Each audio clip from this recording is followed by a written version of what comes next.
மாதம்பட்டி ரங்கராஜ் அவர்கள் ரீசெண்டாக அவரோட சோசியல் மீடியா பேஜில் ஒரு லைவ் வந்திருந்தார். அதில் குக் வித் கோமாளி ஷோ பற்றியும் குறிப்பாக வெங்கடேஷ் பட் மாஸ்டருக்கும் அவருக்கும் இருக்க ஒரு சில கிளாஷ் பற்றியும் பேசியிருந்தார்.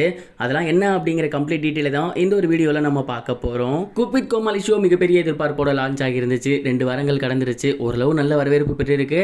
ஆனால் இன்னமுமே வெங்கடேஷ் பட் மாஸ்டர் இல்லை அப்படிங்கிறத ரசிகர்களால் ஏற்றுக்க முடியலை. அண்ட் அவருக்கு பதிலாக ரீப்ளேஸ்மெண்ட்டாக வந்திருந்த மாதம்பட்டி ரங்கராஜ் அவர்களையும் இன்னும் அவங்க மிகப்பெரிய அளவில் அக்செப்ட் பண்ணலை அப்படின்னு தான் சொல்லணும். அண்ட் இந்த ஒரு சில விஷயங்கள் பயங்கர வைரலாக போய்கிட்டு இருக்கும் போது இதை குறித்து சில விஷயங்களை மாதம்பட்டி ரங்கராஜ் அவர்கள் அவரோட சோசியல் மீடியா பேஜில் பேசியிருந்தார்.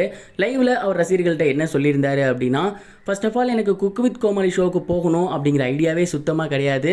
அந்த ஷோக்கு மிகப்பெரிய ஒரு ரசிகனாக தான் இருந்தேன். அந்த ஷோ ரொம்ப நல்லபடியாக போய்கிட்டு இருந்துச்சு. நான் மிகப்பெரிய அளவில் அந்த ஷோவை ரசிச்சுக்கிட்டு இருந்தேன். சடனாக எனக்கு அந்த சேனல்லேருந்து ஒரு ஆப்பர்ச்சுனிட்டி வரும்போது எனக்கு மிகப்பெரிய ஒரு பயம் இருந்துச்சு. இவ்வளோ பெரிய ஒரு ஷோ, நிறைய பேர் ரசிக்கிறாங்க, நம்ம போயிட்டு அந்த ஷோவை கரெக்டாக பண்ணுவோமா, நம்மளை மக்கள் அக்செப்ட் பண்ணிப்பாங்களா அப்படின்னு. அதே நேரம் அந்த ஆப்பர்ச்சுனிட்டியை விடவும் எனக்கு மனசு இல்லை. ஏன்னா இந்த ஆப்பர்ச்சுனிட்டி எவ்வளோ பெருசு அப்படிங்கிறது எனக்கும் தெரியும். நிறைய பேர் நான் செஃப் வெங்கடேஷ் பட் மாஸ்டருக்கு ரீப்ளேஸ்மெண்ட்டாக வந்திருக்கேன் அப்படிங்கிற மாதிரி சொல்கிறாங்க. அது சுத்தமாக கிடையாது. அவரோட ஒர்க்கிங் ஸ்டைல் அப்படிங்கிறது வேற, என்னோட ஒர்க்கிங் ஸ்டைல் அப்படிங்கிறது வேற.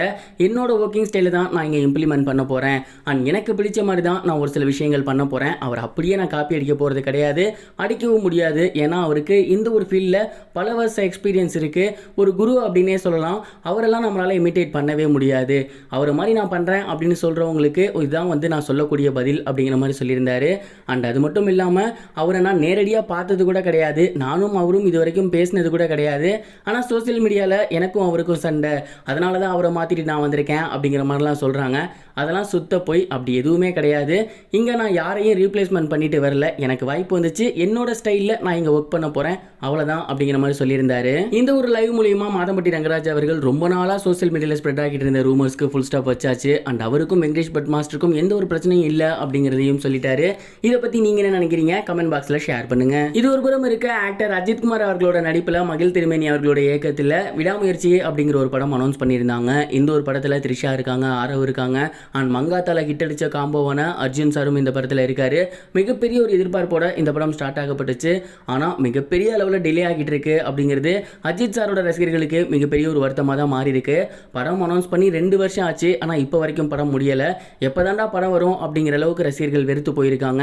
இதற்கிடையில் ஆதிக் ரவிச்சந்திரனோட இவர் பண்ணக்கூடிய படம் பொங்கல் ரிலீஸ் அப்படிங்கிறத டேட்டு முதற்கொண்டு அனௌன்ஸ் பண்ணிட்டாங்க.